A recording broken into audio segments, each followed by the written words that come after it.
Hello दोस्तों, मैं मनीषा स्वागत करती हूँ अपने यूट्यूब चैनल नारी की पहचान में। तो दोस्तों, आज है जितिया के दिन और मेरा आज व्रत है और मैं शाम से ब्लॉग स्टार्ट कर रही हूँ। अभी मैं जा रही हूँ पूजा करने के लिए अपनी ननद जी के घर। तो चलिए आज का ब्लॉग स्टार्ट करते हैं और मैं कैसे पूजा की हूँ मैं आप सबको दिखाती हूँ। तो दोस्तों, मैं आ गई हूँ अपने ननद जी के घर। इनके घर में ही पूजा हो रही है और ये जो तोरी का पत्ता है ना, इसमें ही जितिया को रख के लेके आते हैं। तो मैंने जितिया को रख लिया है और मैं आई हूँ अपनी दीदी के घर पूजा करने के लिए। और कुछ औरतें अड़ोस पड़ोस की भी हैं और मेरी ननद है, मेरी ननद की बहू है और हम सब मिलके पूजा कर रही हैं जितिया माता का। और जितिया माता का पूजा करने के बाद ना, इसके बाद से जो मेरी ननद जी हैं वो कथा बोलेंगी। 5 कथा बोलते हैं। तो ऐसे करके होती है जितिया माता की पूजा। 5 कथा सुनते हैं बैठ के। और सबने ही व्रत रखा हुआ था। निर्जला व्रत होता है और काफ़ी कठिन व्रत होता है ये। 24 घंटे तो व्रत रखना ही होता है। तो इस बार 24 घंटे से ज़्यादा व्रत रखना था, क्योंकि दिन के 10:30 बजे हमें पारण करना था, यानी कि 10:30 बजे हम मुंह में अपना कुछ डाल सकते थे। तो काफ़ी कठिन था, लेकिन भगवान की कृपा से पूरा हो गया था, व्रत सही ढंग से हो गया था। तो अब मेरी ननद जी कथा बोलने लग गई हैं। और ये जितिया का जो व्रत होता है ना, ये व्रत बच्चों के लिए होता है, बच्चों की लंबी आयु के लिए होता है।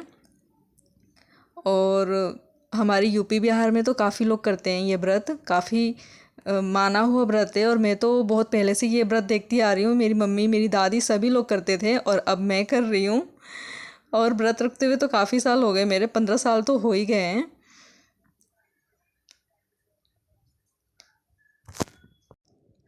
वैसे ये व्रत ना, अगर हम नदी जा पाएँ गंगा जी के किनारे तो वहाँ पे ज़्यादा अच्छा रहता है। पर हम अब यहाँ पे तो कहीं गंगा जी है नहीं, तो इसलिए हम नहीं जा पाते, तो घर में ही बैठ के कर लेती हैं। और कथा पंडित जी बोलते हैं, लेकिन अब पंडित जी भी नहीं मिले तो मेरी ननद जी ने ही बोल दिया, क्योंकि इन्होंने सीखा हुआ है। चाहे किताब भी पढ़ सकते हैं कथा का। तो ननद जी ने ही बोल दिया तो हमने सुन लिया। और जैसे ये मान्यता है कि जितिया माता जो हैं वो हमारी कथा सुन रही हैं, इसलिए जितिया के रख के पूजा कर लेते हैं। और मेरे बच्चे तो इतने खुश हो रहे थे, बोल रहे थे मम्मी आपने हमारे लिए व्रत रखा है, फिर तो आज हम कोई बदमाशी करेंगे तो आप हमें मारोगी नहीं। मैंने कहा हाँ हाँ बिल्कुल भी नहीं मारूंगी। और ये देखिए जितिया कितने अच्छे अच्छे, कितने ही अच्छे लग रहे हैं ना देखने में। तो सबके अलग अलग तरीके की जितिया थी, बहुत ही अच्छा लग रहा था देख के। और ये देखिए पूजा पाठ कंप्लीट हो चुका है और अब हम बड़ों का आशीर्वाद ले रहे हैं। तो मैं अपनी नंद जी के पैर छू रही हूँ और जो भी जितने भी बड़े लोग हैं सबके पैर छू रही हैं। मेरी नंद की बहू भी पैर छू रही हैं। तो पूजा समाप्त हो चुका है अब। और अब मैं आ गई हूँ अपने घर और ये है सुबह का टाइम। और मैं नहा धोआ के पूजा कर चुकी हूँ और ये कुछ 7:30 बजे का टाइम है और मैं बना रही हूँ पकोड़े। वैसे पकोड़े बना तो रही हूँ पर हमें खाना 10:30 बजे ही है। और जो चावल का पानी निकलता है ना, उसे पीते हैं सबसे पहले। तो मैं पहले पकोड़े ही बना रही थी, क्योंकि बच्चों को भी फिर नाश्ता देना था। तो इसलिए मैंने पकोड़े ही बना दिए, क्योंकि मैं इसी की तैयारी करके रखी थी रात में। तो देखिए मैं पकोड़े तल रही हूँ। और पकोड़े तलने के बाद मैं दलिया भी बनाऊंगी। अभी अभी मुझे दलिया भी बनाना है पापा जी को नाश्ता देने के लिए। और अब मैंने जितिया पहन लिया है, देखिए ये भी। और मेरे पकोड़े भी बन चुके हैं।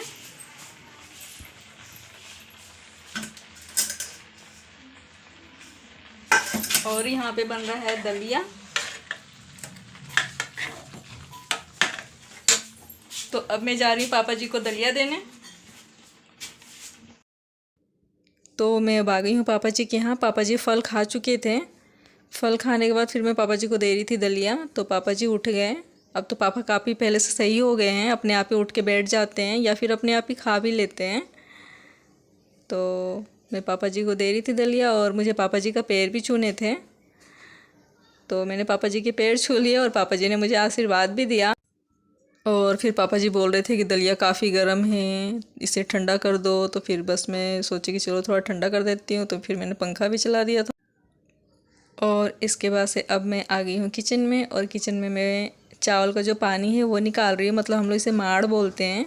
तो मैं माड़ को निकाल रही हूँ। और बस अब 10:30 बज गए हैं और लग तो रही थी बहुत ही तेज़, मुझे प्यास भूख भी लग रही थी। तो बस अब मैं इसको बैठ के पीऊँगी माड़ में नमक डाल के।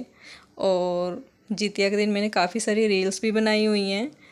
तो आप चाहे तो मेरे इंस्टाग्राम को फॉलो कर सकते हैं, चाहे मैंने यूट्यूब पे भी शॉर्ट्स डाला हुआ है तो आप लोग यूट्यूब पे भी मेरे रील्स देख सकते हैं। तो अभी तक के ब्लॉग में इतना ही। मैं मिलती हूँ आप सबसे अगले ब्लॉग में।